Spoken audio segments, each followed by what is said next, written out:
जो भी हमारे लीडर्स आते हैं वो महिलाओं के लिए बहुत बड़ी बड़ी बातें करते हैं। आप पत्रकार हैं, आपने देखा होगा चुनावों में बड़ी बड़ी बातें महिलाओं के लिए की जाती हैं।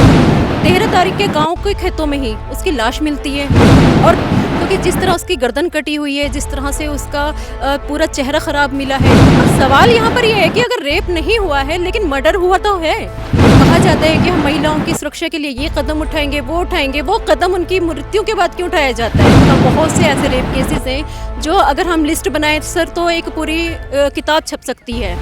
अगर रेप नहीं हुआ तो मर्डर हुआ है, लेकिन वो किसने किया है, उसके पीछे सरकार क्या कर रही है, उसके पीछे हमारा प्रशासन क्या कर रहा है। सवाल यहाँ पर ये खड़े हो रहे हैं।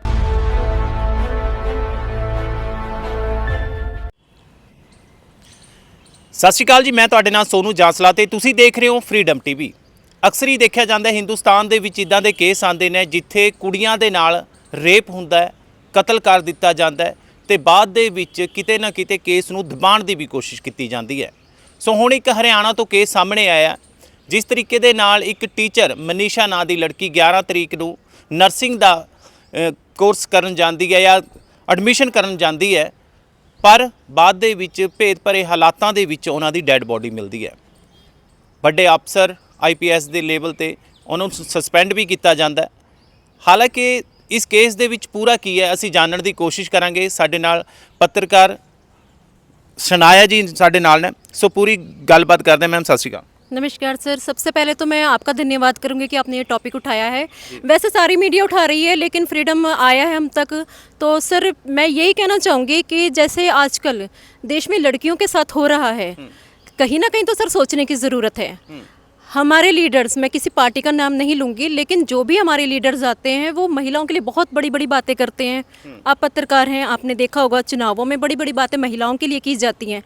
हो क्या रहा है, 11 तारीख को मनीषा, जो बेचारी 18 या 19 साल की लड़की थी, एक प्ले स्कूल में टीचर थी, वो जाती है नर्सिंग के लिए एडमिशन के लिए और उसका पता नहीं लगता।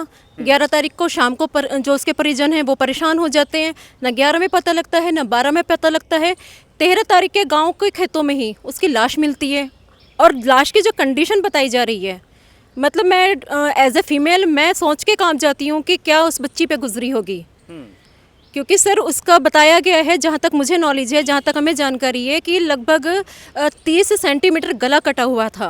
ਤੁਹਾਨੂੰ ਕੀ ਲੱਗਦਾ ਹੈ ਸ਼ਨਾਇਆ ਜੀ ਕਿ ਜੋ ਵੀ ਹੋਇਆ, ਜਿਸ ਤਰ੍ਹਾਂ ਵੀ ਡੈੱਡ ਬੋਡੀ ਉਹਨਾਂ ਦੀ ਭੇਦ ਭਰੇ ਹਾਲਾਤਾਂ ਦੇ ਵਿੱਚ ਮਿਲੀ ਹੈ, ਕਹਿੰਦੇ ਨੇ ਕਿ ਜਿਹੜੇ ਪੋਸਟਮਾਰਟਮ ਹੋਇਆ ਉਹਦੇ 'ਚ ਵੀ ਇਹ ਆ ਰਿਹਾ ਕਿ ਉਹਦੇ ਨਾਲ ਰੇਪ ਨਹੀਂ ਹੋਇਆ। हाँ सर, ये एक देखने वाली बात है कि पेरेंट्स को लग रहा है, ग्रामीणों को लग रहा है कि शायद इसका रेप हुआ है, क्योंकि जिस तरह उसकी गर्दन कटी हुई है, जिस तरह से उसका पूरा चेहरा ख़राब मिला है, तो कहीं ना कहीं सर पहली चीज़ क्या आती है मन में, यही आएगी अगर आप किसी लड़की को इस तरह देखेंगे, क्योंकि जो भारत के हालात हुए हैं महिलाओं के लिए, कि शायद इसका रेप हुआ है।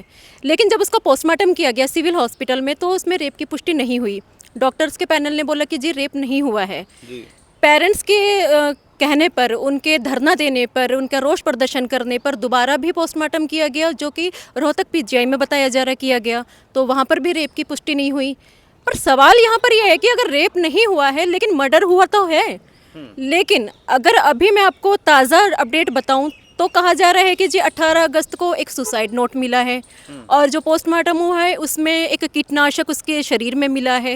तो ये सवाल खड़ा हो रहा है कि एक लड़की जो नर्सिंग के एडमिशन के लिए जा रही है, एडमिशन के टाइम बच्चा कितना खुश होता है, वो जाएगी अपने घर से 7-8 किलोमीटर दूर और जाके अपने आप को सुसाइड कर लेगी।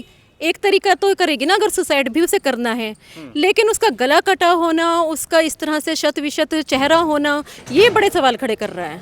ਤੁਹਾਨੂੰ ਕੀ ਲੱਗਦਾ ਕਿਤੇ ਨਾ ਕਿਤੇ ਜੋ ਵੀ ਹੋ ਰਿਹਾ, ਪਰ ਸਰਕਾਰ ਤਾਂ ਕੰਮ ਕਰ ਰਹੀ ਹੈ ਨਾ, ਵੱਡੇ ਲੈਵਲ ਤੇ ਅਫਸਰ ਵੀ ਉਹਨਾਂ ਨੂੰ ਸਸਪੈਂਡ ਕੀਤਾ ਗਿਆ ਸੀ ਵੱਲੋਂ। सर सरकार तो काम करती ही है, सरकार काम तब करती है जब ऐसा कुछ हो जाता है। मैं क्लियर शब्दों में कहना चाहूँगी एज ए पत्रकार भी और एज ए फीमेल भी, कि सरकार हमेशा काम करती है। आज भी नायब सैनी ने कहा है कि हम इसकी CBI जांच करवाएंगे, जो जानकारी हमें मिली है, और उन्होंने ये भी कहा है कि इसका हम तीसरा पोस्टमार्टम भी कराएंगे। परिजनों को समझाने की कोशिश भी की है। हम ये नहीं कह रहे कि सरकार की कारगुजारी पर हम सवाल नहीं उठा रहे, लेकिन मैं ये कहना चाहती हूँ, मेरा सवाल यहाँ पर सबसे बड़ा ये है सरकारों से कि बाद में ही क्यों काम किया जाता है। पहले जो वादे किए जाते हैं, जो लोगों को कहा जाता है कि हम महिलाओं की सुरक्षा के लिए ये कदम उठाएंगे, वो कदम उनकी मृत्यु के बाद क्यों उठाया जाता है। उनके साथ कोई हादसा हो जाता है उसके बाद क्यों उठाया जाता है, पहले से क्यों सर ऐसे कदम नहीं उठाए जा रहे। ਤੁਹਾਨੂੰ ਲੱਗਦਾ ਕਿਤੇ ਨਾ ਕਿਤੇ ਅੱਜ ਵੀ ਹਿੰਦੁਸਤਾਨ ਦੇ ਵਿੱਚ ਜਿਹੜੀ ਕੁੜੀਆਂ ਨੇ ਬੱਚੀਆਂ ਨੇ ਉਹ ਸੇਫ ਨਹੀਂ ਹੈਗੀਆਂ ਕਿਉਂਕਿ ਸਰਕਾਰਾਂ ਵੱਡੇ ਵੱਡੇ ਦਾਅਵੇ ਕਰਦੀਆਂ ਜਿੱਦਾਂ ਤੁਸੀਂ ਕਿਹਾ। सर अगर देखा जाए तो देखिए हमारे सामने निर्भया कांड आया था और उसके बाद में हमारे सामने बेंगलुरु का कांड आया था कि वहाँ पर भी लेकिन एनकाउंटर हो गया था। चलो निर्भया के दोषियों को भी सज़ा मिल गई। कठुआ कांड था। बहुत से ऐसे रेप केसेस हैं जो अगर हम लिस्ट बनाएं सर तो एक पूरी किताब छप सकती है अगर हम बलात्कारों की लिस्ट बनाएं।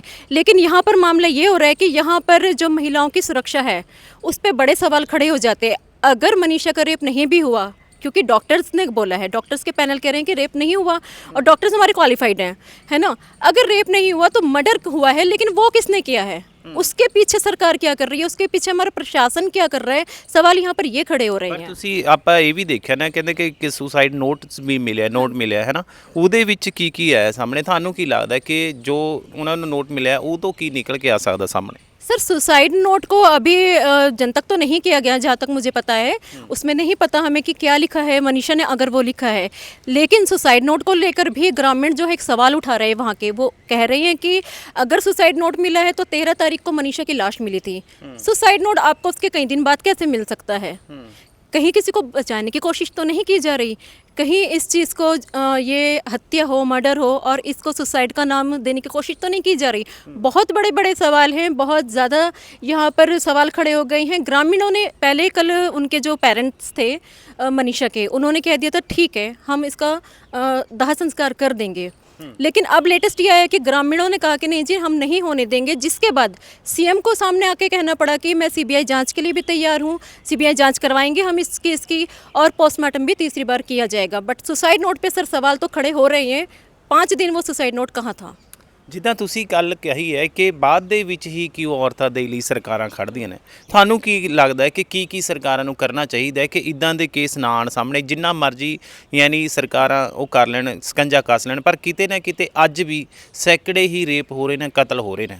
सर देखिए सबसे बड़ी बात ये है कि जो हमारा संविधान है और बहुत हमारे लिए इज़्ज़त की बात है कि हम भारत में रहते हैं। हमारा इतना अच्छा हमारा संविधान है। लेकिन हमारा संविधान जो है लचीला है कि वो जो एक्यूज़्ड होता है उसको भी अपने फेवर में वकील खड़ा करने की इजाज़त देता है। हमारे यहाँ वो कानून तो है नहीं कि जैसे दुबई में अरब में होता है कि आँख के बदले आँख, कान के बदले कान, नाक के बदले नाक।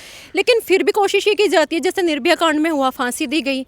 उन लोगों ने हर जगह अपील लगा के देख ली लेकिन फांसी दी गई। ठीक है बेंगलोर में हुआ उनका एनकाउंटर किया गया। पर जब एक्यूज़ को ये पता है कि शायद मैं बच जाऊंगा तो फिर वो इस चीज़ का फ़ायदा उठाते हैं। छोटी छोटी बच्चियाँ आपको मैं बताऊँ आप तो पत्रकार है आपने खुद भी देखा होगा हम लोगों ने कितना न्यूज़ देखी है सर। जो बच्चियाँ 6-6 7-7 साल की हैं उनके साथ रेप हो रहा है तो सरकार को ठोस कदम तो उठाने ही पड़ेंगे।